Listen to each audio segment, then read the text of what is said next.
ఒక తోటలో ఒక కొమ్మలో ఒక పువ్వు పూసింది.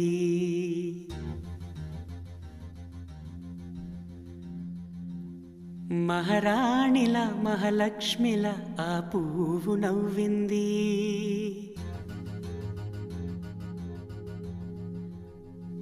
అలాగే నవ్వుతూ ఉండాలని,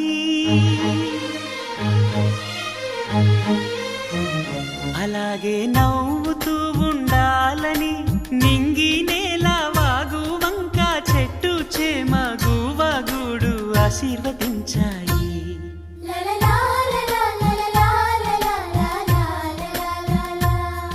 ఒక తోటలో ఒక కొమ్మలో ఒక పువ్వు పూసింది. మహారాణిలా మహాలక్ష్మిలా ఆ పువ్వు నవ్వింది.